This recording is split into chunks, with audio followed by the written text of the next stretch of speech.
monte dans la louange. Monte dans la louange, monte dans l'adoration. Monte. Crie à ton Dieu. Il est là pour toi. Alléluia, alléluia, alléluia. On a encore un petit peu de temps. Connecte avec le Seigneur, connecte. Alléluia, alléluia. Ce matin, Seigneur, nous venons devant toi, tels que nous sommes. Et nous voulons vraiment te chercher de tout notre cœur, car que tu as des choses à nous dire. Et ce matin, je voudrais vraiment encourager une personne, ou peut-être plusieurs personnes, qui viennent dans ce lieu et peut-être qu'ils ne se sentent pas adéquates devant Dieu. Sache qu'il désire ta présence. Ta présence est précieuse pour lui. Il est content que tu le cherches. Peu importe ton état, il t'accueille. Viens à l'autel ce matin, viens déposer ce que tu as à déposer. Tout comme Abraham était venu déposer ce qu'il avait de plus précieux pour s'approcher de Dieu, viens déposer à l'autel.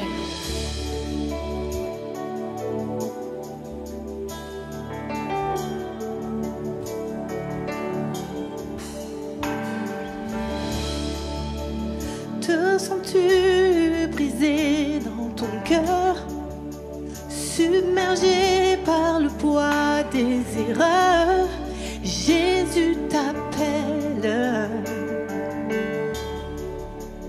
Arrives-tu au bout de tes forces, assoiffé si loin de la source? Jésus t'appelle.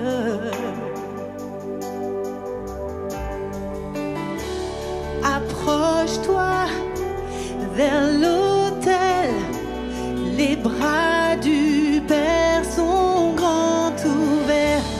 Il apporte le pardon par le précieux sang de Jésus.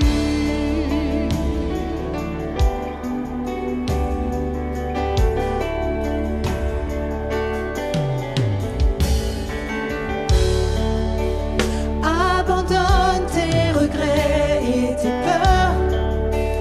Sans attendre, viens et ouvre ton cœur. Jésus t'appelle. Laisse tes peines être changées en joie. De tes cendres, une vie naître en toi. Jésus t'appelle.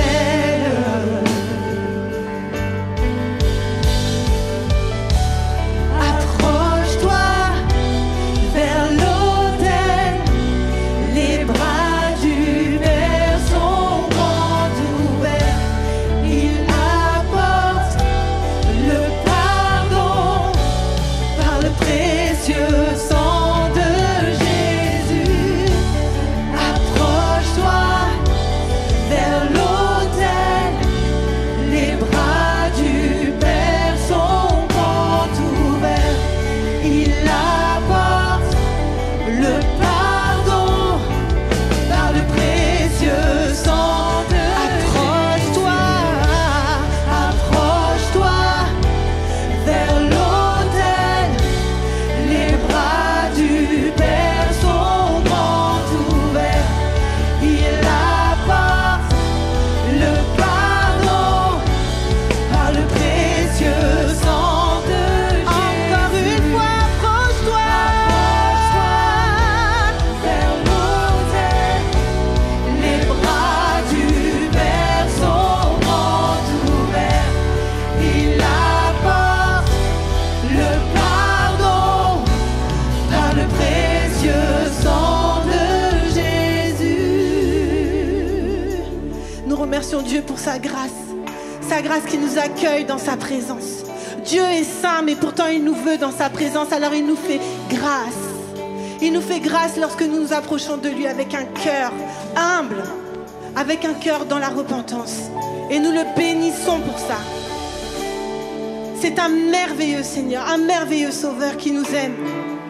Et je voudrais te dire à toi, qui te sens peut-être un peu comme la Samaritaine, à toi qui te sens un petit peu comme le collecteur d'impôts qui était un peu à gauche, que beaucoup méprisaient à cause de sa profession.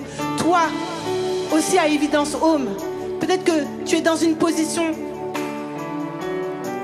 qui te dit que tu n'es pas digne de rentrer dans la présence de Dieu. Pourtant, tu t'es connecté ce matin. Mais sache qu'on a un merveilleux Sauveur, un merveilleux Seigneur qui veut t'accueillir. Oh, notre Sauveur, n'est-il pas merveilleux? Chante Alléluia, Christ est vivant. Oui, venons à ses pieds, à lui la majesté. Chante Alléluia, Christ est vivant. Oh, notre Sauveur, n'est-il pas merveilleux? Que tous ceux qui se souviennent de la grâce de Dieu sur leur vie chantent. Christ est vivant. Venons à ses pieds, à lui la majesté. Chante Alléluia, Christ est vivant. Oh, notre Sauveur, merci Seigneur.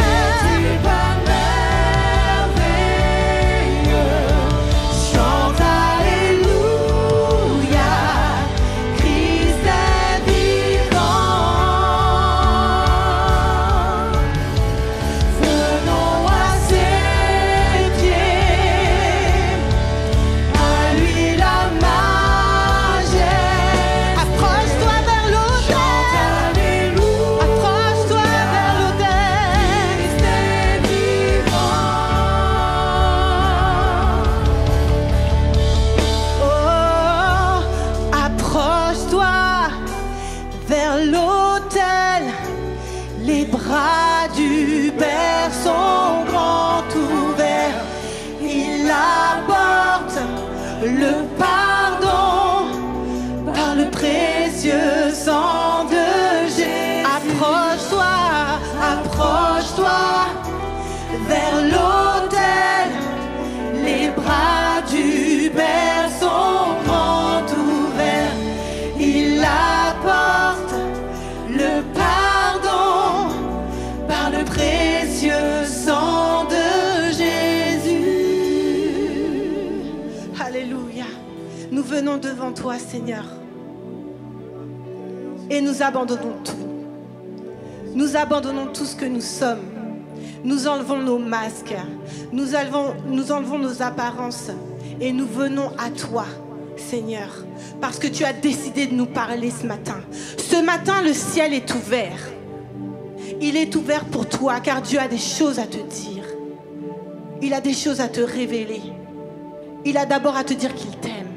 Alors abandonne-toi à Dieu ce matin. Alléluia.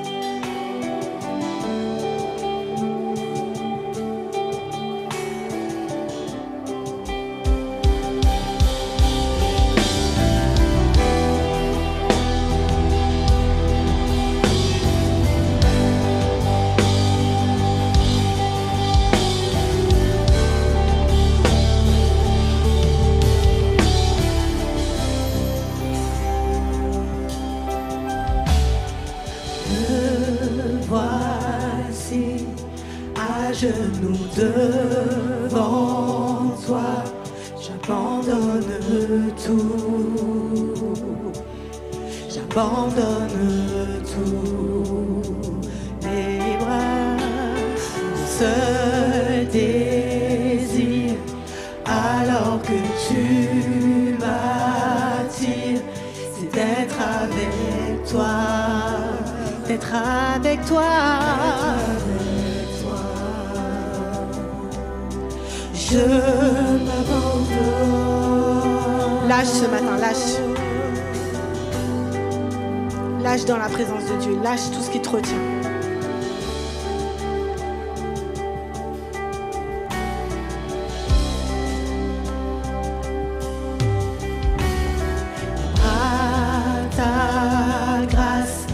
Viens inonder mon âme. J'ai besoin de toi. J'ai besoin de toi. J'ai besoin de toi. Mes bras ouverts, tu entends ma prière. Parle à mon cœur. Parle à mon âme. Je m'abandonne. Je m'abandonne. Je veux mieux te connaître. C'est le désir de mon cœur, Seigneur. Je m'abandonne. Je m'abandonne. Je veux mieux te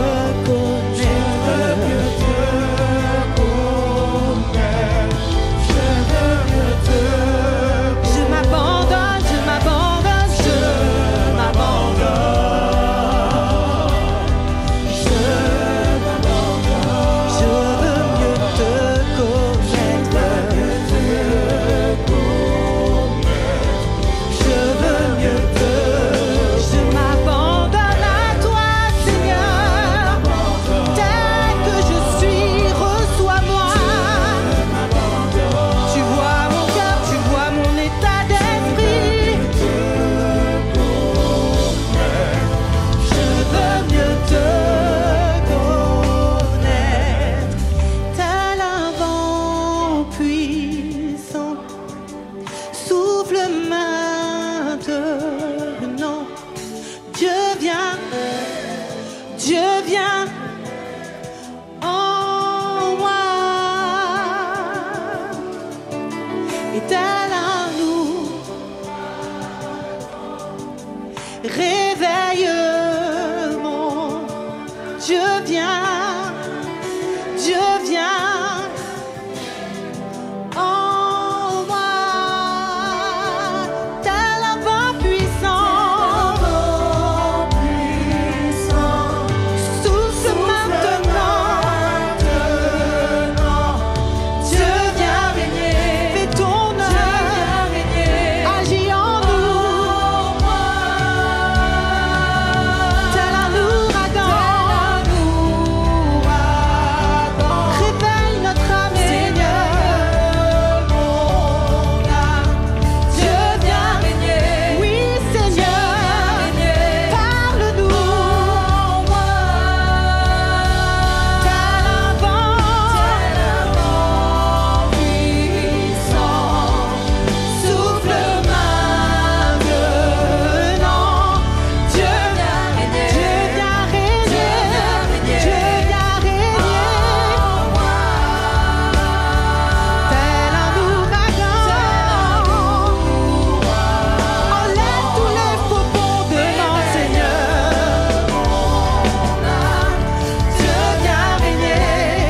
Dieu vient régner en moi. Ce matin, pour ce moment d'adoration, le Seigneur nous a montré qu'il faut qu'on finisse avec nos mauvaises fondations. On a eu toute cette série sur nos relations. Et peut-être que tu as pu rentrer en toi-même et voir qu'il y avait des choses qu'il fallait changer. Et Dieu veut t'encourager ce matin dans cette voie. Il veut t'encourager parce qu'il y en a assez que tu restes à côté de l'Église et à côté de Dieu pour toutes les raisons que tu t'es données. Il est temps que tu viennes. Il est temps que toi qui te sens un peu différent, à gauche, toi qui es désapprouvé, toi qui ne ressens pas d'approbation autour de toi, à cause de tes choix de vie, à cause de la façon dont tu as décidé de la mener, il est temps que tu viennes à Dieu. plus d'excuses ce matin. Il est temps. Alors que tout ce qui t'empêche te lâche ce matin. Que tout ce qui te lie te lâche ce matin. On va le chanter ensemble. Je veux être libre de tout ce qui me retient de t'aimer, Seigneur.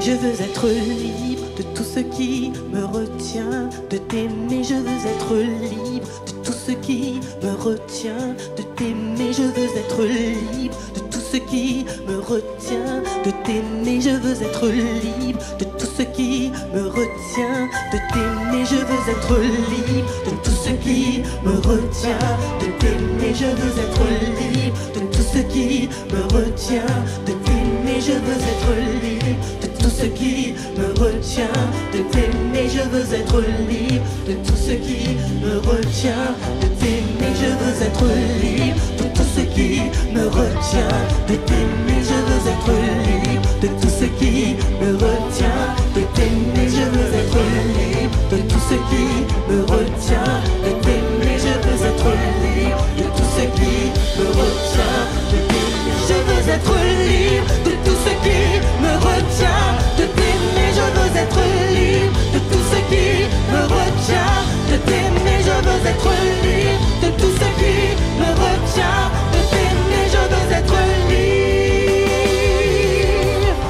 Je m'abandonne. Oh,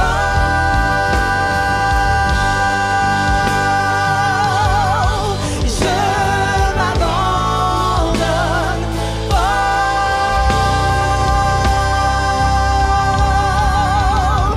je m'abandonne. Oh,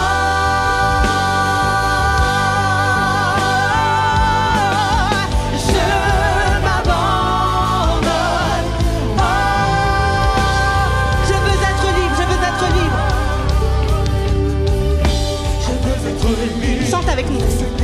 Me retient de t'aimer. Je veux être libre de tout ce qui me retient de t'aimer. Je veux être libre. Visualise toutes tes situations, tous ces liens.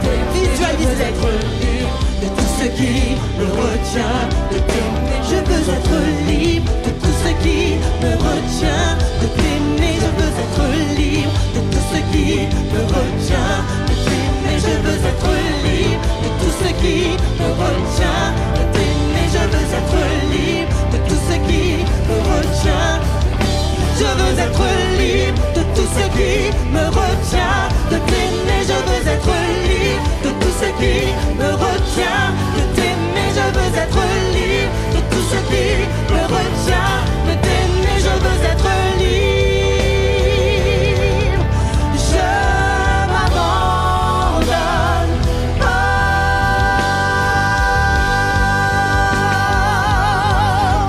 je m'abandonne. Oh,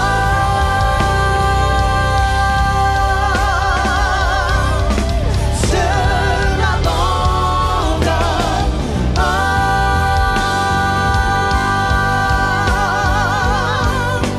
je m'abandonne.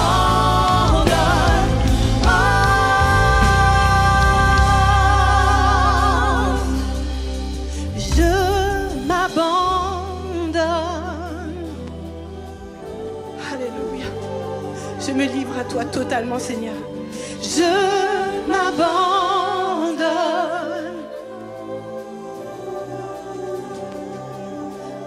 Je m'abandonne, je m'abandonne. À toi, évidence. Je m'abandonne.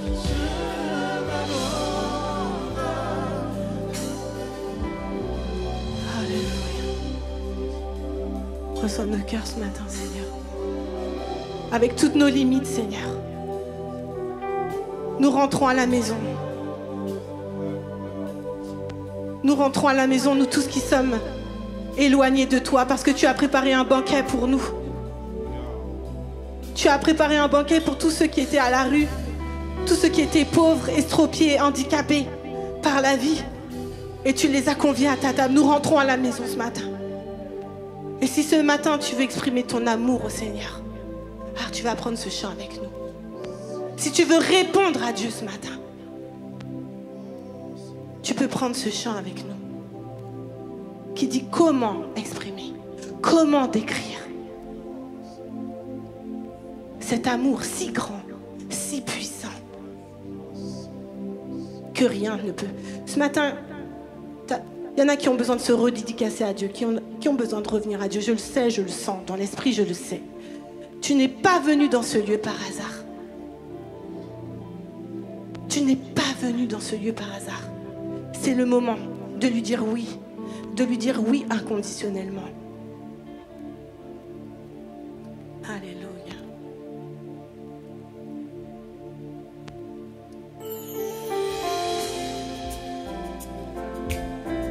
Tu connais les paroles par cœur.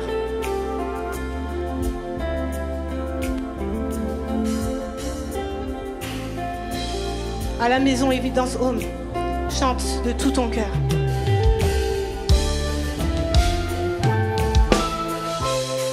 Comment expliquer et comment décrire un amour si grand, si puissant, un amour si grand, si puissant que rien ne peut le contenir. Tu sais mes espoirs, Seigneur, tu sais mes craintes. Seigneur, tu sais mes craintes. Oh, Et mes mots sont bien trop petits pour dire tout l'amour que j'ai pour toi. alors entends mon cœur, Entends mon cœur, mon esprit qui te loue. l'esprit qui te loue. Je viens à toi, Jésus, entends le chant d'amour. Le chant d'amour d'un enfant racheté. Je vais prendre mes faibles mots pour te dire. Pour te dire quel Dieu merveilleux tu es. Je ne pourrais Je pas, ne Seigneur. pourrais pas te dire combien je t'aime. Alors entends mon cœur. Entends mon cœur, alors entends mon cœur, mon esprit qui te loue, Entends le chant d'amour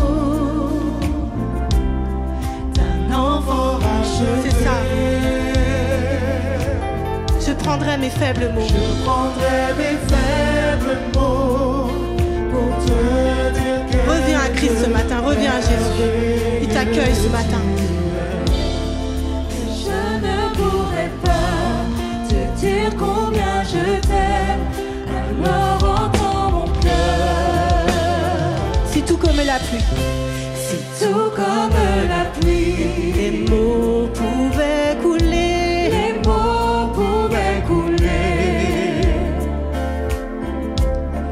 Et si j'avais l'éternité, même là je ne pourrais pas l'exprimer. mais dans les battements de mon cœur, Tu entendras toujours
Vous êtes content d'être là? Amen. Moi, je suis particulièrement content d'être là ce matin. Et j'ai vraiment à cœur de vous porter ce message. Et parce que je pense que le Seigneur veut vraiment libérer, débloquer des situations par rapport à ça. Et j'espère que vous serez attentifs, et non seulement attentifs, mais actifs aussi après. Parce que je crois que chacun d'entre nous, on a besoin d'être libéré de cela. Amen. Souvent, je dis qu'on a un sérieux problème. Qui ici a un problème avec l'autorité? Okay. Est-ce qu'on peut bien lever la main? Qui a un problème ici avec l'autorité? Amen. Levez bien la main parce que tous ceux qui ne lèvent pas la main sont des hypocrites en réalité. Donc, vous pouvez lever la main, ok?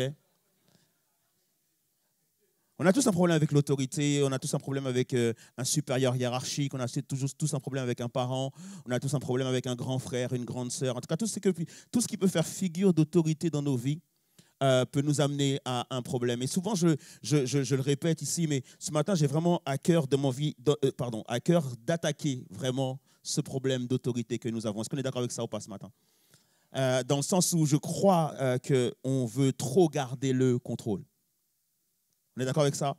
On veut garder le contrôle et c'est un problème dans nos vies et donc du coup, on a besoin de s'en débarrasser parce que je crois qu'il y a tellement de bénédictions de la part de Dieu qui peuvent nous arriver et qu'à cause de ce contrôle, on bloque. Cette semaine, on a passé une super semaine en famille. On était tous les 5 du côté de Center Parcs. Ok, c'est pas de la pub que je leur fais, c'est juste pour vous dire où j'étais. Et ce qui se passe, c'est que du coup, arrivé à Center Parcs, ce qui est bien, c'est qu'il y a la piscine. Et la piscine, elle est comprise dans le prix, donc tu peux y aller quand tu veux. Et donc, du coup, on a été souvent donc, à la piscine. Et donc, j'avais une mission cette année à la piscine, c'était de pouvoir apprendre à ma plus petite fille, donc du coup, à mettre la tête sous l'eau. Ok, et donc du coup, je la prépare. Je lui dis, écoute Anaïs, tu sais quoi, cet après-midi, on va aller à la piscine. Tu vas pouvoir pour la première fois mettre la tête sous l'eau, parce que je sais qu'elle a peur de l'eau. Et donc du coup, je lui dis, tu pourras mettre la tête sous l'eau, ça va être super, etc. Je l'encourage, je commence à essayer de la conforter, je commence à essayer de la booster, etc. etc. Et puis à un moment donné, elle me dit, papa, ok, vas-y, on y va. Et là, je me dis, super, c'est bon, elle est boostée, on y va. On arrive dans l'eau et je lui dis, vas-y, maintenant mets la tête sous l'eau. Elle me dit, non, j'ai pas envie. Je dis pourquoi et tout. Il me dit ouais, j'ai peur, j'ai pas envie, j'ai plus envie, je veux sortir, etc., etc. Et donc du coup, avec maintenant les autres enfants et ma femme, du coup, on insiste, on lui dit vas-y, tu peux le faire. Et plus on insiste, plus elle s'énerve. Et plus elle s'énerve, et plus moi je suis vexé. Je me dis, je suis son père, elle devrait juste écouter ce que je lui dis, elle devrait juste me faire confiance. Et je vois qu'elle n'est pas du tout en confiance par rapport à moi. Et donc du coup, on sent que maintenant il y a une tension entre Anaïs et moi. Elle veut absolument pas mettre la tête sous l'eau. Et je crois que c'est l'un de nos problèmes à nous tous. On a du mal, les amis, est-ce qu'on est d'accord avec ça, à lâcher prise. On a du mal à faire confiance à Dieu. Et le message de ce matin, c'est vraiment de nous encourager, chaque personne, à lâcher prise. Dis à ton voisin, lâche prise, Dieu est au contrôle.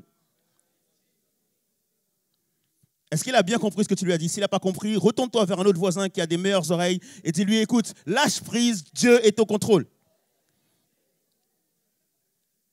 Je crois que c'est super important que nous puissions comprendre ça. Et limite, je voudrais même ne pas prêcher et juste vous dire lâche prise, lâche prise, lâche prise. Je voudrais juste le répéter parce que je sens qu'il y a une tension par rapport à ça. Est-ce qu'on est d'accord avec ça ou pas? On n'arrive pas à lâcher prise et on veut contrôler nos vies. On veut contrôler tout ce qui est incontrôlable dans nos vies. On veut contrôler un certain domaine de nos vies et on se rend compte qu'on refuse de laisser à Dieu le contrôle. Comment ça se fait? Pourquoi on a autant de mal à lâcher prise? Voilà d'abord le conseil de Dieu par rapport à ça. Matthieu 6, verset 25 à 34. Matthieu 6, verset 25 à 34. Où Jésus est en train de parler, en fait, et il est en train de nous dire que Dieu est au contrôle. Il y a tellement de passages dans la Bible, ne serait-ce que le psaume 23 que vous connaissez tous, qui nous parle de l'Éternel qui est notre berger. En lisant ce psaume, tu devrais fermer la Bible et dire « Ok, Seigneur, tu as le contrôle. » Mais le problème, c'est que non, on ferme la Bible et on dit « Seigneur, j'ai encore le contrôle. » Okay? Et c'est ça, en fait, la plus grande des difficultés. Matthieu 6, verset 25 à 34 nous dit, « C'est pourquoi je vous dis, ne vous inquiétez pas pour votre vie. » C'est le meilleur conseil que j'ai pu nous donner ce matin. Ne t'inquiète pas pour ta vie. Ne t'inquiète pas pour ta vie. Pour tous les domaines de ta vie, ne sois pas inquiet de ce que tu vas manger, de ce que tu vas boire, ni pour votre corps, de ce dont vous serez vêtus. La vie n'est-elle pas plus que la nourriture et le corps plus que le vêtement? Je ne vais pas tout lire, je vais sauter quelques versets, parce qu'il y a un verset qui m'intéresse maintenant, c'est celui qui dit, qui de vous peut, par ses inquiétudes, rallonger tant soit peu la durée de sa vie? En fait, est-ce que tes inquiétudes peuvent solutionner tes problèmes? Est-ce que tes inquiétudes peuvent répondre à tes besoins? Est-ce que tes inquiétudes peuvent te faire aller plus loin que là où tu es? Non, tes inquiétudes te bloquent. Est-ce qu'on est d'accord avec ça ou pas? Et donc, du coup, parce que tes inquiétudes te bloquent, voilà ce qu'il va dire. Ne vous inquiétez donc pas en disant qu'allons-nous manger, ou bien qu'allons-nous boire, ou bien de quoi allons-nous être, de quoi allons-nous nous vêtir. Ok, la Bible te dit de ne pas faire ça.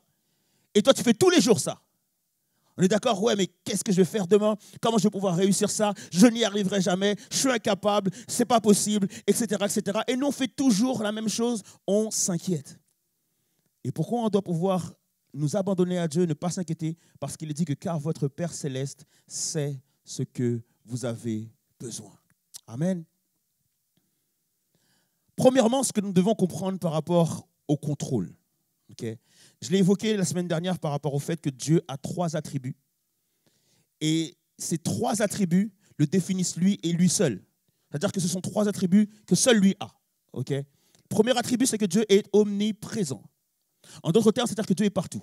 Il est là avec nous, il est chez toi avec tes parents, il est avec tes frères et sœurs, il est aux États-Unis, il est partout, en même temps. Okay. Tu ne peux pas faire ça. On est d'accord avec ça ou pas? Il n'y a que Dieu qui peut faire ça. Deuxièmement, c'est qu'il est omniscient, dans le sens où en fait, il sait tout. Et troisièmement, il est omnipotent, c'est qu'il peut tout. Il n'y a rien qui lui soit impossible. Et ces 3 attributs n'appartiennent qu'à Dieu et à Dieu seul. Le problème, c'est que lorsque nous sommes arrivés dans le Jardin d'Éden, sous la forme de Adam et Ève, qui sont nos anciens parents, okay, ce qui s'est passé, c'est que le diable est venu les voir et leur a dit, est-ce que vous êtes vraiment sûrs que Dieu sait toutes choses? Et donc, ils se sont attaqués, et c'est ça que le péché a fait, en fait, à un attribut de Dieu qui a eu une répercussion sur les autres attributs de Dieu envers eux. Ils n'avaient pas de problème avec l'omnipotence de Dieu, dans le sens où vous avez besoin de rien. Ils n'avaient pas de problème avec l'omniprésence de Dieu, dans le sens où ça ne les dérangeait pas de toujours parler avec Dieu. Par contre, le diable est venu susciter dans leur oreille, il est venu leur murmurer quelque chose qui leur a donné un problème face à l'omniscience de Dieu. Et à ce moment-là, ils se sont dit, ok, comment se fait-il que seul Dieu sait tout? Et le diable leur a fait cette promesse, et le diable est un menteur, on est d'accord avec ça ou pas? Le diable leur a fait comprendre qu'ils peuvent être à l'égal de Dieu, dans le sens, eux aussi, ils peuvent tout savoir. Et Dieu leur avait interdit précisément de pouvoir manger du fruit de l'arbre de la connaissance du bien et du mal. Et qu'est-ce qu'ils ont fait malheureusement? Ils ont mangé de ce fruit. Et à ce moment-là, leurs yeux se sont ouverts. Mais dans leur tête, ils se sont dit, du coup, nous sommes égaux à Dieu, nous aussi, on est omniscients. Non. Seul Dieu est omniscient. L'homme peut savoir des choses, l'homme peut avoir des connaissances sur des domaines, mais il ne sera jamais l'égal de Dieu. Et le diable leur a carrément menti par rapport à ça. Et ce qui s'est passé, c'est qu'ils ont été séparés de Dieu. Donc, ils ont été séparés non seulement de l'omniscience de Dieu, ils ont été aussi séparés de l'omniprésence de Dieu, et ils ont été aussi séparés de l'omnipotence de Dieu. Ils se sont retrouvés donc du coup face à eux-mêmes et face à leurs besoins. Parce que malheureusement, ce qui s'est produit, c'est qu'à cause du péché, il y a eu une pénurie. Et donc, du coup, Dieu leur a dit, maintenant, tu vas devoir travailler à la sueur de ton front pour obtenir ce dont tu as besoin. Et donc, ce qui se passe, c'est qu'effectivement, Adam et Ève sont chassés du jardin et ils vont commencer à travailler pour pourvoir à leurs besoins. Face à cela, ils vont se trouver en échec. À chaque fois qu'ils vont essayer de pourvoir à leurs besoins, l'être humain va se rendre compte que ce n'est pas possible de pourvoir à tous ses besoins. Et donc, du coup, lorsqu'il se rend compte qu'il ne peut pas pourvoir à tous ses besoins, il va se rappeler qu'il existe un Dieu. Et donc, du coup, ils vont commencer à chercher Dieu. Mais comme Dieu ne s'est pas encore révélé, ils vont chercher Dieu de la mauvaise manière. En d'autres termes, l'homme va commencer à chercher de faux dieux, à devenir idolâtre. Il va prendre la pluie pour Dieu, il va prendre le soleil pour Dieu, il va prendre les arbres, la forêt, les trucs comme ça pour Dieu. Pourquoi? Parce qu'en fait, il est en quête de quelqu'un ou de quelque chose qui pourrait pourvoir à ses besoins. Et donc, du coup, ça devient normal que l'être humain que nous sommes beaucoup plus attachés à l'omnipotence de Dieu, au fait que Dieu est capable de tout, plus qu'à son omniprésence ou son omniscience.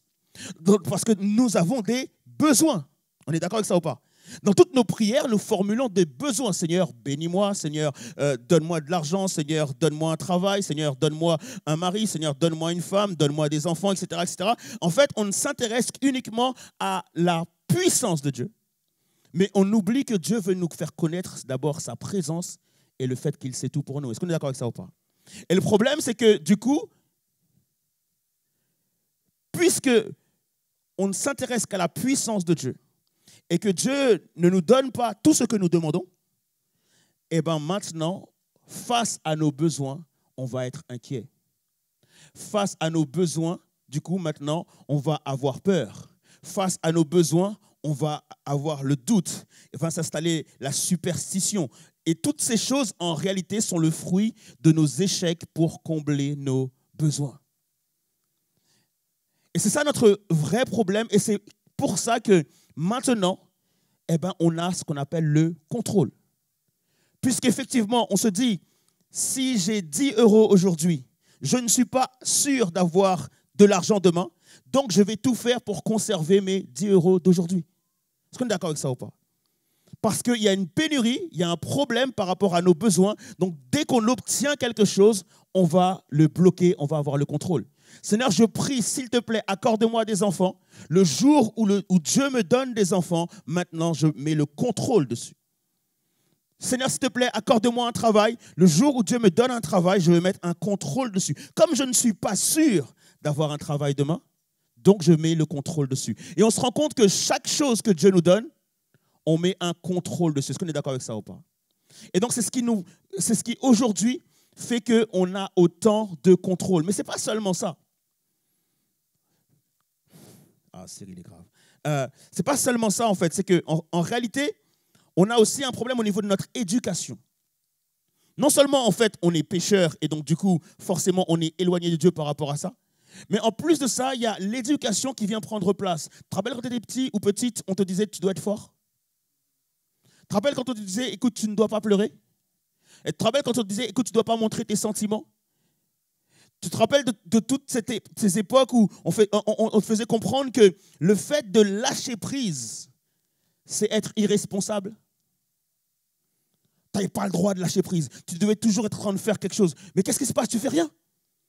Tu ne fais rien, mais prends un balai, fais quelque chose. Nettoie la maison, fais la vaisselle, va lire un livre, va écouter de la musique, fais quelque chose. On ne supportait pas que tu puisses être posé.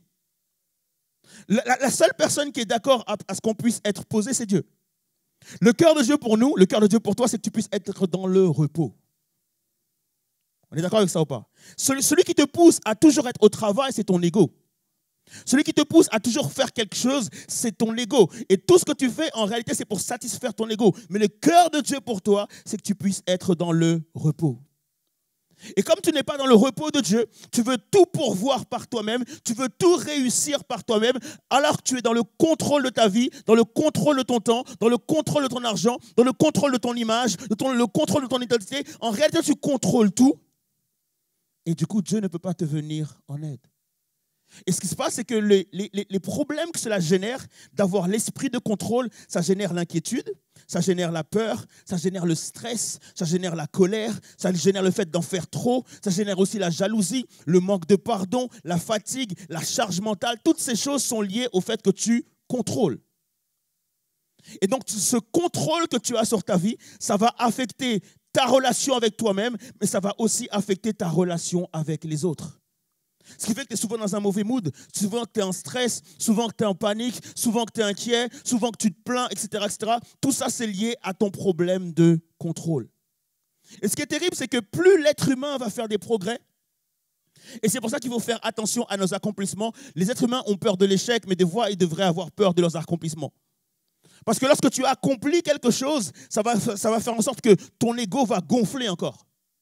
Et donc, en réalité, ton contrôle, ton esprit de contrôle va encore grandir en réalité. Pourquoi? Parce que l'accomplissement met l'emphase sur le fait de ce que je suis capable de faire. L'accomplissement ne met pas l'emphase sur Dieu. C'est pour ça que des fois, Dieu tarde à nous délivrer de quelque chose. Pourquoi? Pour qu'on puisse savoir que lorsqu'il nous délivre, que c'est bien lui. Afin que toute la gloire lui revienne à lui. Par contre, si tu obtiens la délivrance par toi-même, tu vas te glorifier toi-même. Est-ce qu'on est d'accord avec ça ou pas? C'est tellement facile pour un être humain de se glorifier.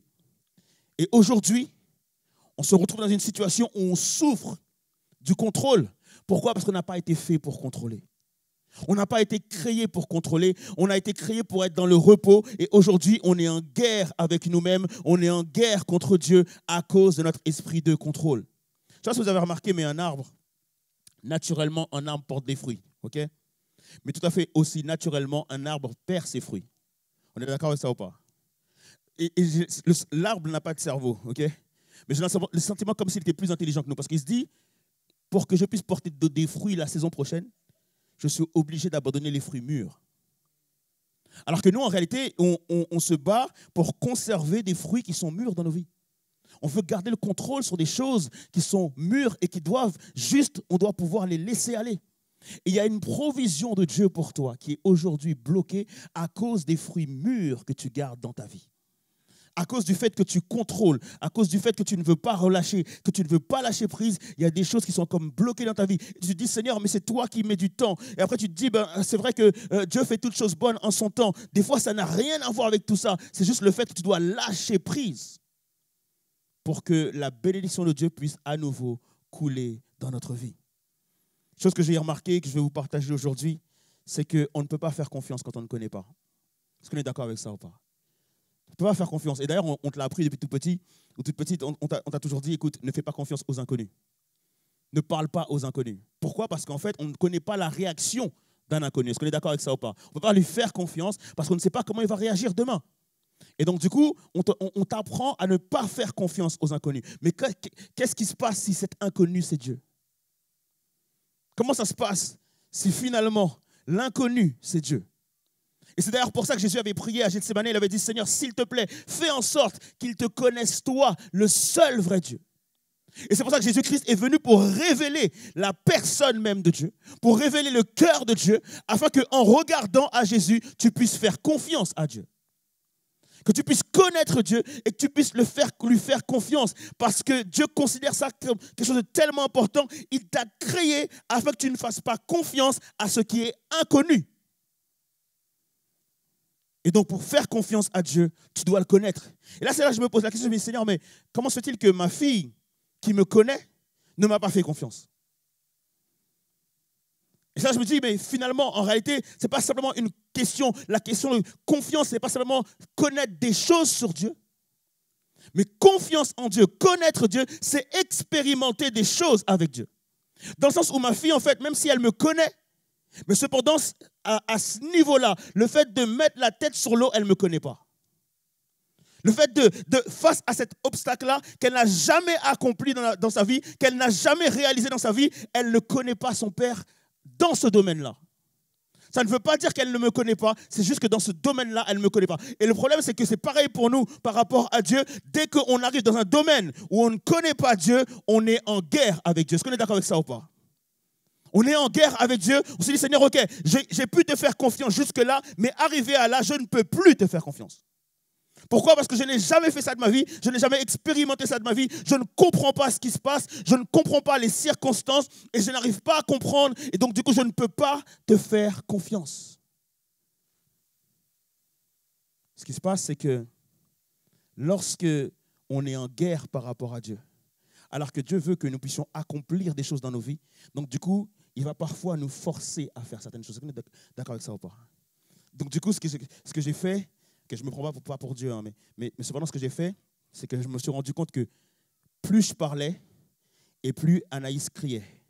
Et plus je parlais, et plus elle ne voulait pas aller sous l'eau. En tant que bon père, je l'ai attrapée et je suis parti sous l'eau avec elle. Qui a dit mais non? Qui a dit mais non? En fait, c'est ça que j'aime trop à l'église. Vous savez que lorsque c'est Abraham qui fait ça, tout le monde dit « Waouh, Père Abraham, Père de la foi ». C'est quoi? Mais Abraham, en réalité, il est Père de la foi, mais il a obtenu ce titre parce qu'il a levé un couteau et il a menacé son fils d'un couteau. Et toute l'église dit « Amen, Père Abraham, Père de la foi ». Cette scène, elle est juste magnifique, elle est belle dans la parole de Dieu, mais cependant, elle est belle tant qu'on n'est pas Isaac. Moi, je dis Isaac, c'est un bon fils, parce qu'Isaac, après ça, il oublie, il dit, oh Seigneur, il a pourvu un bélier, c'est juste magnifique. Moi, mon fils, je l'aurais amené là-bas, je l'aurais menacé avec un couteau, il leur dit, plus jamais je sors avec toi, papa, c'est fini. En tant que bon père, alors, je l'ai emmené avec moi sous l'eau. Les amis, quelques minutes après, Anaïs était capable de rester 10 secondes sous l'eau. Quelques minutes après, elle me dit, papa, je vais faire un toboggan. Le lendemain, il y avait un endroit qui s'appelait la rivière sauvage, elle ne voulait pas y aller. Quelques jours après, elle m'a dit, papa, je veux faire la rivière sauvage. En fait, le fait d'être allé sous l'eau avec elle a débloqué, en fait, et elle a pu faire des pas de foi dans d'autres domaines parce que j'avais réussi à débloquer un domaine.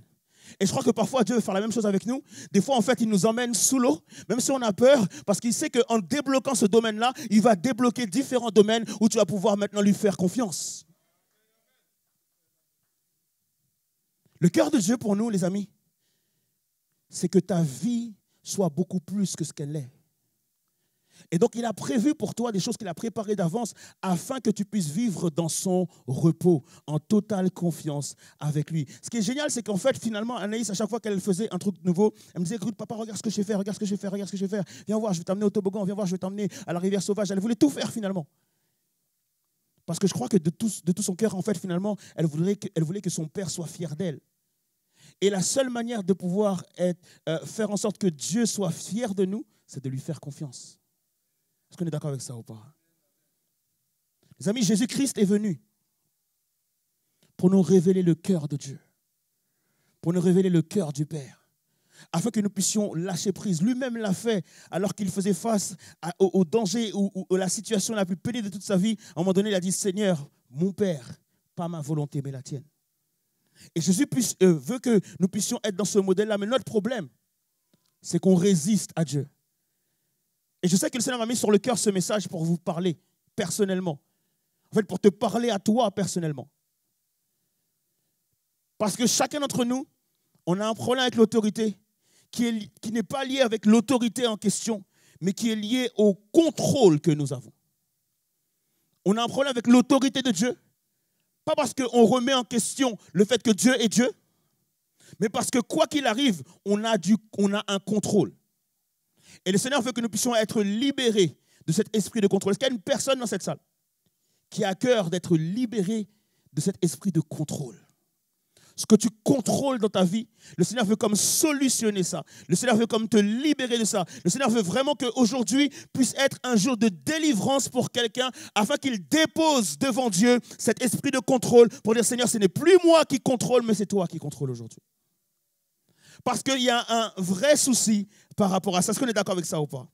Et donc, du coup, effectivement, cette semaine, j'ai pu lire dans le livre de Jacques 4, le verset 1 à 10, qui nous parle justement de comment se libérer de cet esprit de contrôle. Je ne vais pas lire tout le chapitre, je vais lire simplement ce verset où il est dit « Soumettez-vous donc à Dieu, opposez-vous au diable et il vous fuira. Approchez-vous de Dieu et il s'approchera de vous. » Soumettez-vous donc à Dieu, opposez-vous au diable et il vous fuira. Approchez-vous de Dieu et il s'approchera de...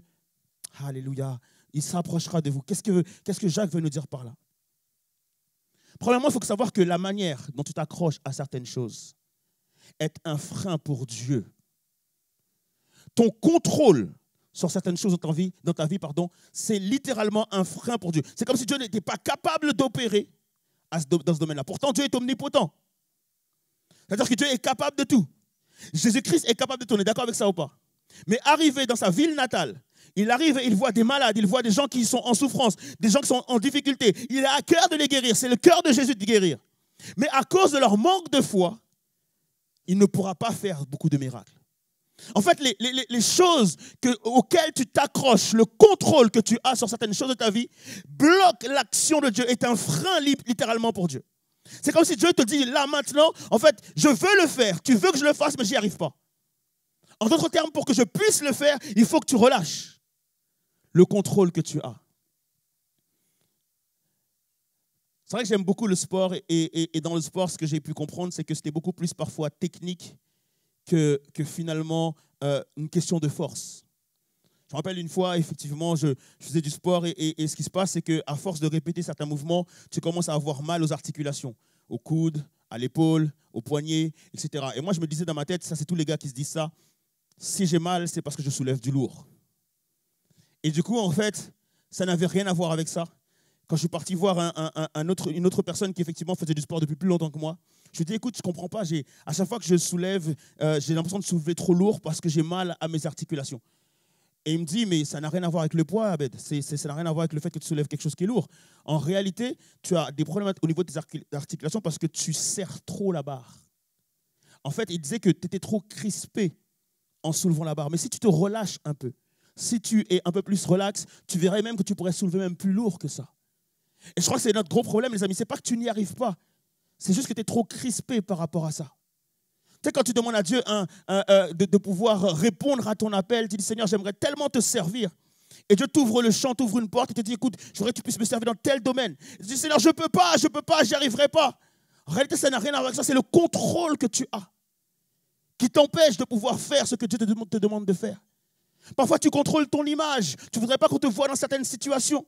Parfois, tu te dis, Seigneur, je n'ai pas envie de faire des erreurs, ils vont se moquer de moi. Seigneur, je n'ai pas envie de prendre le micro et de parler en public parce que je ne sais pas parler en public. Et si je parle mal, les gens vont se moquer de moi. Ça n'a rien à voir avec le fait que tu ne sois pas capable de le faire. Ça a juste à voir avec le fait que tu contrôles cela.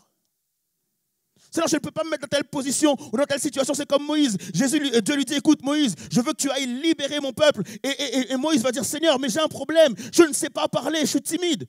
Et Dieu va lui faire comprendre que non, ça n'a rien à voir avec la timidité, ni avec la capacité de parler. Mais c'est parce que tu as un contrôle là-dessus. Tu as peur d'échouer dans ce domaine. Tu as peur de te voir dans une mauvaise position. Tu as peur du qu'en dira-t-on. Tu as peur des moqueries des gens. Et tu gardes un contrôle par rapport à ça. Et Dieu te dit ce matin, relâche. Et tu verras qu'en me faisant confiance, je t'amènerai là où tu ne peux pas aller tout seul. On a besoin, les amis, de lâcher prise. Et c'est exactement ce que dit Jacques par rapport à ça. Au début de ce chapitre, il est en train de nous expliquer le fait que nous prions, mais que nous prions mal. Ça, les amis, la prière, c'est vraiment le lieu du lâcher-prise par excellence. Est-ce qu'on est d'accord avec ça ou pas? Tu ne peux pas avoir un autre lieu que la prière pour lâcher prise. Parce que dans la prière, en fait, c'est là où tu es vulnérable, c'est là où tu peux demander des choses à Dieu, c'est là où tu peux dire, Seigneur, je ne suis pas capable, etc., etc. Et Jacques te dit que précisément, dans la prière, tu n'as pas de réponse parce que tu pries mal. Ça, je me suis dit, non, mais c'est quoi? Ça veut dire quoi prier mal alors dans ce cas-là? En réalité, prier mal, c'est lorsque je dis, Seigneur, j'aimerais travailler pour toi. J'aimerais te servir. J'aimerais rentrer dans mon appel. J'aimerais t'obéir. J'aimerais vivre à 200% pour toi. Alors que je suis en train de prier, pour demander à Dieu de le servir, dans ma tête, je suis déjà en train de lui dire, oui, mais attention, il faut que ce soit dans ce champ-là, il faut que ce soit dans cette église-là, il faut que ce soit avec ce gars-là, il faut que ce soit avec cette fille-là, il faut que ce soit finalement dans ce véhicule-là, il faut que ce soit finalement à cet endroit-là. Et donc, du coup, en fait, on est en train de dicter à Dieu ce qu'il doit faire. Et c'est ça, prier mal. Est-ce qu'on est d'accord que Dieu est notre Père? Son cœur, c'est de pouvoir nous surprendre. Je ne sais pas si vous avez remarqué, mais les enfants, et particulièrement nous, lorsque nous étions enfants, à un moment donné, tu dois dire à tes parents, écoute, moi, je ne veux pas de cadeau, donne-moi juste l'argent. Vous êtes d'accord avec ça ou pas? Pourquoi? Parce qu'en fait, en réalité, à un moment donné, tu ne veux plus que ce soit les parents qui contrôlent. Tu as peur qu'ils se trompent. Tu as peur que le cadeau qui t'amène à la maison, ce ne soit pas celui que tu voulais. Ça se trouve, l'année dernière, ils t'ont amené un cadeau, tu n'as pas aimé. Et donc maintenant, du coup, tu veux avoir le contrôle. Et parfois, on fait pareil avec Dieu, en fait. Finalement, on formule à Dieu des prières, mais on n'est pas d'accord avec ses réponses. Et comme on n'est pas d'accord avec ses réponses, on veut avoir le contrôle. Seigneur, tu me dis que tu veux m'envoyer à tel endroit. Non, moi je vois là il y a du soleil, là ça a l'air mieux, là ça a l'air bien, etc., etc. Je ne veux pas aller là. À cause de notre contrôle, on bloque l'action de Dieu. Parfois, je me rends compte tellement de fois où j'ai du mal à prier parce que Dieu répond à ce que je dis et pas à ce que je pense. Dieu répond à ce que je dis, mais pas à ce que je pense. Seigneur, s'il te plaît, délivre-moi de ma colère. Et une fois que j'ai fini de prier pour ça, le lendemain, j'ai plein de problèmes. Je dis, mais Seigneur, moi je t'ai demandé de te délivrer de ma colère. Et Dieu te dit, oui, pour que tu sois délivré de ta colère, il faut que je puisse te confronter à ta colère. Dieu répond à ce que je dis, mais pas à ce que je pense. Pareil, je dis, Seigneur, écoute, s'il te plaît, enlève les distractions de ma vie. Et le lendemain, mon petit ami, ma petite amie m'appelle, écoute, la relation, elle est finie. Je dis, mais Seigneur, ce n'est pas possible. Moi, je t'avais demandé juste d'enlever les distractions de ma vie. Et si tu te dis que ton problème, c'était ton petit ami, ton problème, c'était ta relation, c'était ça ta distraction. Dieu répond à ce que tu dis, mais pas nécessairement à ce que tu penses. Et c'est là que tu as le contrôle. Et tu dis, Seigneur, ce n'est pas possible. Moi, je veux que tu répondes à ce que je dis et que tu répondes en même temps à ce que je pense. Ça veut dire que si je te demande d'enlever ma colère, enlève ma colère, c'est tout. Si je te demande de m'enlever mes distractions, enlève-moi juste mes distractions. Si je te demande de l'argent, donne-moi juste de l'argent. Tu te dis, Seigneur, s'il te plaît, je veux juste avoir de l'argent pour bénir quelqu'un. Et le lendemain, tu as quelqu'un qui tape à ta porte, j'ai besoin de 20 €. Tu te dis, c'est pas possible, moi j'ai demandé de l'argent, Seigneur. Pour bénir quelqu'un. Et Dieu te dit, ouais, mais en fait, je veux juste te voir, est-ce que tu es capable de bénir avec ce que tu as déjà? Dieu répond à ce que tu dis, mais pas nécessairement à ce que tu penses. Et donc, du coup, il y a beaucoup de gens qui sont frustrés dans la prière parce qu'en fait, ils demandent des choses à Dieu et Dieu leur donne toujours autre chose que ce qu'ils ont demandé. En fait, c'est ce que tu ne comprends pas. Il y a une parole dans la Bible qui dit que Dieu te donnera toujours infiniment, au-delà de ce que tu peux penser ou même imaginer. En réalité, tu le chantes, tu cries ce verset, tu loues Dieu pour ce verset, mais dès que ça se réalise, tu es frustré. Dieu ne veut pas simplement te donner ce que tu veux, il veut surtout te donner ce que tu as besoin.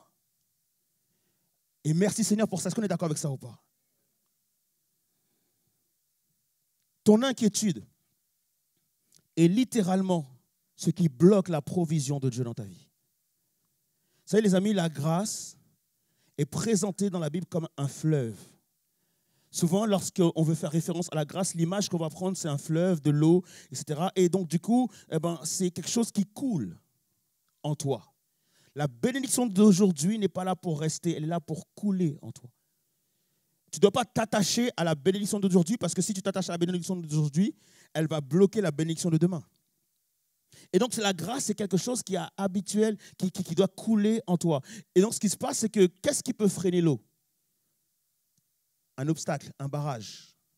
Et donc, nous, ce qu'on fait, c'est qu'on ne se rend pas compte que lorsque nous sommes inquiets, c'est comme si on mettait un barrage et on empêchait à la grâce de couler. Pourquoi je te dis ça? Parce que réalise bien, dans tous les domaines où tu n'es pas inquiet, la grâce coule. Est-ce qu'on est d'accord avec ça ou pas? Dans tous les domaines pour lesquels tu n'es pas inquiet, la grâce coule tout simplement. Dès que tu es inquiet, tu es bloqué.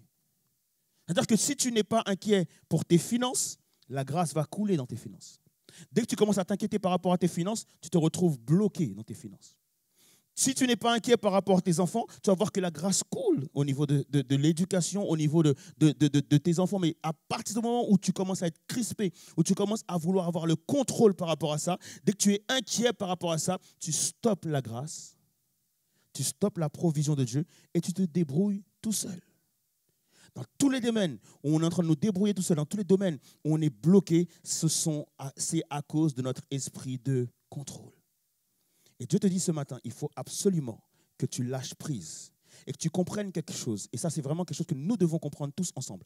C'est que dans la parole de Dieu, dans notre relation avec Dieu, à chaque fois que Dieu amène une provision, que Dieu amène un miracle, que Dieu amène une délivrance, que Dieu amène une consolation, à chaque fois que Dieu amène quelque chose dans la vie de quelqu'un, c'est toujours lorsque faiblesse rencontre puissance. Lorsque tu lis les évangiles, c'est à chaque fois que la faiblesse de quelqu'un rencontre la puissance de Dieu qu'il se passe quelque chose.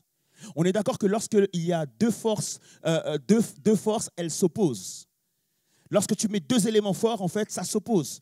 Dès que tu mets deux dirigeants, deux leaders, en fait, ça brise tout. Dès qu'il y a deux forces qui s'opposent, c'est juste pas possible. Et donc, si je fais opposition à la puissance de Dieu par ma propre puissance, par mes propres capacités, par mes propres forces, par ma propre volonté, par mon propre raisonnement, ça va à chaque fois créer un blocage.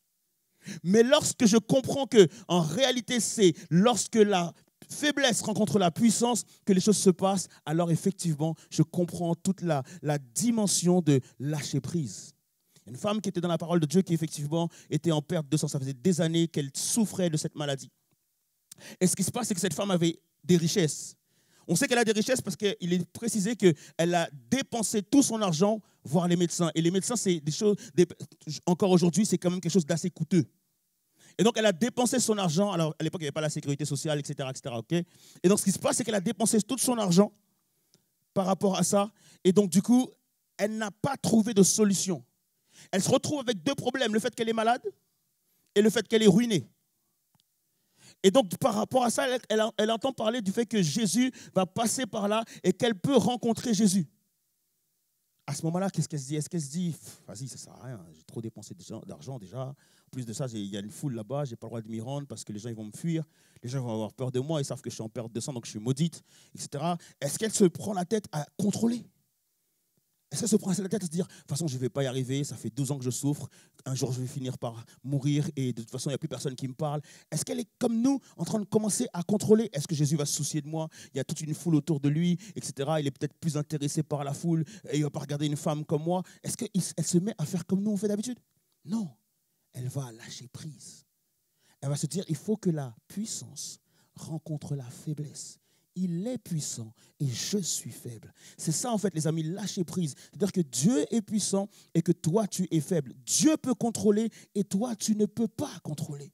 Et ce qui se passe c'est qu'elle se rend à cette foule et elle va voir Jésus, elle va toucher le pan de sa robe. Elle se dit, c'est même pas la peine que je me présente, c'est juste si je peux simplement le toucher.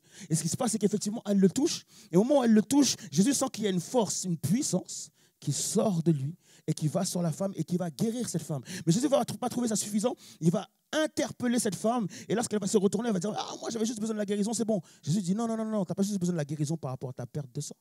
Mais tu as besoin d'une restauration totale au niveau de ta vie. Parce que la perte de sang a brisé des choses dans ta vie. La perte de sang a brisé tes relations. La perte de sang t'a brisé mentalement, t'a brisé moralement, t'a brisé au niveau de ton identité. Donc, je suis là pour restaurer ton identité, ta vie, etc., etc. Et donc, des fois, toi et moi, on vient demander des choses à Jésus alors que ce n'est pas ce dont nous avons besoin. Jésus veut te donner ce que tu as besoin. Arrête d'avoir le contrôle sur ce que tu veux. Comprends que tu dois lâcher prise afin que tu aies non seulement ce que tu veux, mais que tu aies surtout ce que tu as besoin. Est-ce qu'on est d'accord avec ça ou pas? Faiblesse rencontre puissance. Jacques dira, ne vous inquiétez de rien, mais soumettez-vous à Dieu et résistez au diable. Qu'est-ce que Jacques tu veux dire par là? Soumettez-vous à Dieu et résistez au diable. En d'autres termes, Jacques est en train de dire que finalement, il y a un seul combat que tu dois perdre dans ta vie. C'est le combat contre Dieu. Est-ce qu'on est d'accord avec ça ou pas? Tu dois perdre ce combat-là, tu dois perdre le combat contre Dieu. Soumets-toi à Dieu et résiste au diable. Pourquoi il parle de résister au diable en se soumettant à Dieu? Pourquoi? Parce qu'en réalité, toutes nos inquiétudes sont une porte ouverte pour le diable de mettre le chaos dans notre vie. Toutes nos inquiétudes, peu importe l'inquiétude que tu as, peu importe le domaine dans lequel tu as une inquiétude, toutes tes inquiétudes, c'est une porte ouverte au diable. Si tu as une inquiétude par rapport à tes finances, forcément ça va te stresser, ça va te mettre dans la peur et le diable n'aura juste qu'à appuyer sur un petit bouton pour pouvoir te mettre le chaos dans ta vie à cause de cette inquiétude-là. Et donc lorsque tu te soumets à Dieu, ça te permet de résister au diable. C'est-à-dire que lorsque tu te soumets à Dieu, il enlève l'inquiétude. Et parce qu'il a enlevé l'inquiétude, donc le diable n'a plus aucun pouvoir, ni aucune autorité, ni quoi que ce soit par rapport à toi. À partir du moment où tu te soumets à Dieu. Et donc du coup, là, ce que Jacques veut nous dire, c'est qu'en fait, tu dois tout soumettre à Dieu. Tu dois soumettre à Dieu tous les domaines de ta vie. Arrête de t'inquiéter pour les finances. Soumets tes finances à Dieu. Soumets ton cœur à Dieu. Soumets ton ministère à Dieu. Soumets ta relation à Dieu. Soumets ta vie à Dieu. Soumets ta maison à Dieu. Soumets ton travail à Dieu. Soumets tes enfants à Dieu. Soumets tout ce que tu as, tout ce que tu possèdes. Soumets tout ça à Dieu et tu te rendras compte que tu ne seras plus inquiet pour ces choses-là. Et le diable n'aura plus jamais aucune autorité dans ta vie. Les amis, je sens que je suis comme envoyé pour parler à des personnes ce matin. Parce qu'il y a des domaines dans ta vie pour lesquels tu es inquiet. Et ces domaines sont littéralement chaotiques. C'est des domaines où tu fais des cycles. C'est des domaines où à un moment donné, ça va bien. Et un jour, comme ça, tu peux être dans un mauvais mood. C'est des domaines qui te brisent au niveau de tes relations. Et particulièrement dans ta relation avec Dieu. Tu as comme l'impression que Dieu ne te répond pas. Tu as comme l'impression que c'est compliqué pour toi. Je ne sais pas si vous vous rappelez de l'histoire de Naomi avec Ruth et tout ça. En fait, ce qui se passe, c'est qu'à un moment donné, Naomi est avec ses 3 belles-filles et elle est avec ses 3 garçons. Et ils sont super contents. Ils sont dans une petite ville, peut-être en vacances, tranquilles. Et ce qui se passe, en fait, c'est que ces 3 garçons vont mourir. Et lorsqu'ils meurent tous les 3, effectivement, il lui reste plus que ces 3 belles filles, Ruth et 2 autres.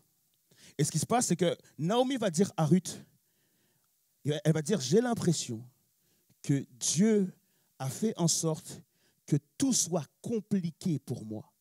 Alors désormais, je ne veux plus que tu m'appelles Naomi, mais je veux que tu m'appelles misère. En fait, le mot qu'elle va utiliser, c'est un mot qui signifie misérable. Elle ne veut plus s'appeler Naomi. Elle perd son identité. Elle se dit, c'est pas possible. Moi, j'ai l'impression que tout ce que j'ai, en fait, c'est dans le dur. Et peut-être c'est ton sentiment ce matin, tu te dis, c'est pas possible, moi tout ce que j'ai c'est dans le dur, les autres obtiennent ceci, obtiennent cela, ça fait des années je vais dans des mariages, moi j'ai toujours pas de mari, ça fait des années je cherche la face de Dieu pour ça, pour ouvrir mon entreprise, j'arrive toujours pas à l'ouvrir, ça fait des années je veux passer ce diplôme, j'arrive pas à le passer, ça fait des années que je veux des enfants, j'arrive pas à en avoir, ça fait des années en fait je prie le Seigneur pour des choses et il me répond pas, j'ai l'impression que Dieu ne me calcule pas, etc. Et donc du coup on est là, contrôle, maintenant je contrôle, maintenant je bloque, j'essaie de me renseigner sur comment on fait pour avoir des enfants, etc. J'essaie de savoir comment on fait pour avoir un travail, j'essaie de savoir comment on fait, je passe par toutes les différentes pistes, je prends mon téléphone, j'appelle toutes les personnes possibles, j'essaie de me renseigner pour pouvoir en fait le faire pour moi-même, je me débrouille tout seul, Seigneur j'ai plus besoin de toi, etc. Et on pleure et on est dans un combat intérieur, etc. Et on ne comprend pas que le combat que Dieu veut que nous puissions perdre ce matin, c'est notre combat avec nous-mêmes. Dieu a une provision pour toi. Mais il veut que tu arrêtes de te battre et que tu lâches prise. Est-ce qu'il y a une personne ce matin qui veut lâcher prise? Qu'on puisse se lever tous ensemble. Alléluia. Alléluia. Alléluia.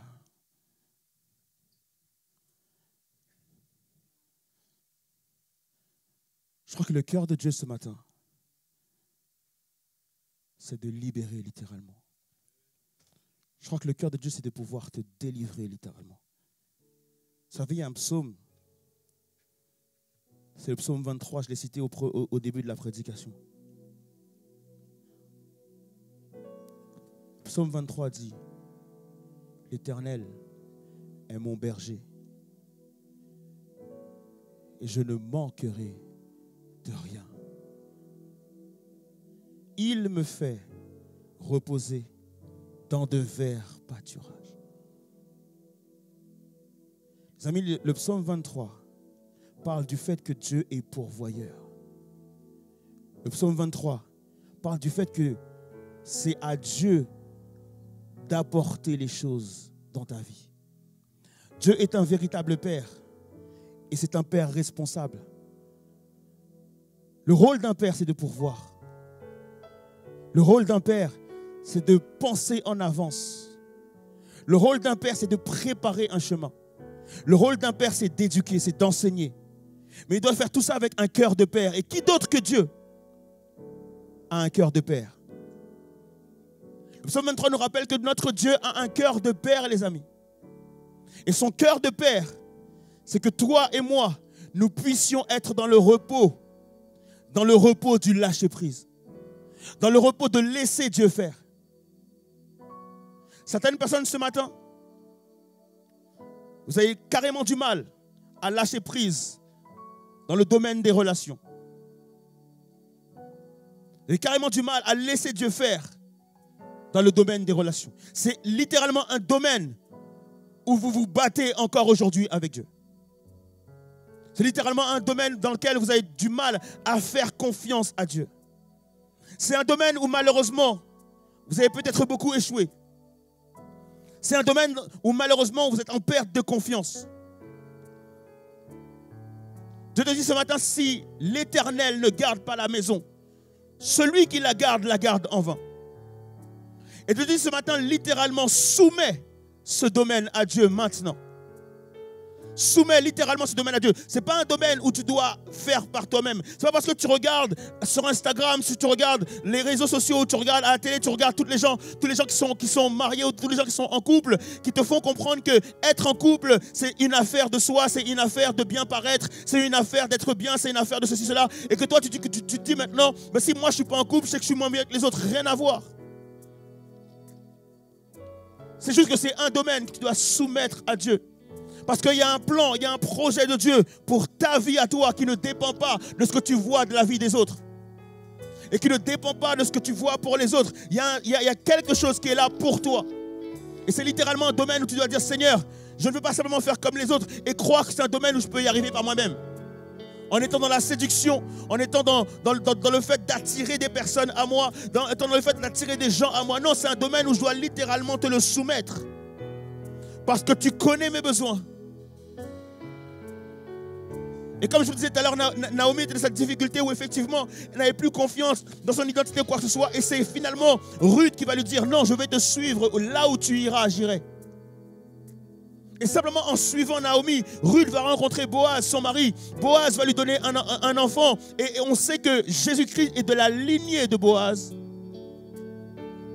et de Ruth. C'est juste pour savoir que, te faire comprendre que lorsque tu soumets les choses à Dieu, Dieu restaure, Dieu répare, Dieu change, Dieu transforme les choses. Et il fait concourir toutes choses à ton bien. Dieu veut que ce matin, tu te réconcilies avec l'omniscience de Dieu. Et il te dit, arrête de chercher mon omnipotence, cherche mon omniscience, comprends que je sais tout. Comprends que je suis au contrôle de tout. Et que tu puisses me soumettre ta vie. Ce n'est pas un domaine dans lequel tu dois te bagarrer ou tu dois te battre. C'est un domaine où tu dois perdre le combat. Et vraiment, je voudrais savoir si ce matin, il y a des gens qui veulent perdre ce combat-là. Est-ce qu'il y a des gens qui veulent perdre ce combat face à Dieu pour dire, Seigneur, je relâche le contrôle que j'ai par rapport à ça. Il y a des gens ici que littéralement Dieu t'appelle à le servir dans un domaine où tu es timide, dans un domaine où tu as peur, dans un domaine où tu as peur d'être présenté devant les gens, tu as peur du jugement des gens. Dieu te dit, arrête de contrôler cela. Lâche prise et laisse-moi te conduire dans le chemin qui est trop élevé pour toi. Le dernier verset de ce passage de Jacques dit que si tu te soumets à Dieu, Dieu t'élèvera. Si tu acceptes de te soumettre et de t'humilier devant Dieu, Dieu t'élèvera. Est-ce qu'il y a un domaine dans ta vie qui ce matin tu as besoin de le soumettre à Dieu? Et si c'est le cas, même si je sais que l'heure court, j'ai vraiment à cœur de faire un appel. Et de dire à quelqu'un, si tu veux ce matin soumettre quelque chose à Dieu, de littéralement quitter les rangs et de venir devant, juste le soumettre à Dieu. Juste dire, Seigneur, je te remets ce domaine-là. Je te remets ce domaine-là, Seigneur Dieu. Je ne veux plus que l'ego contrôle ma vie. Je ne veux plus que ce que je veux contrôle ma vie. Mais je veux littéralement te remettre ce domaine.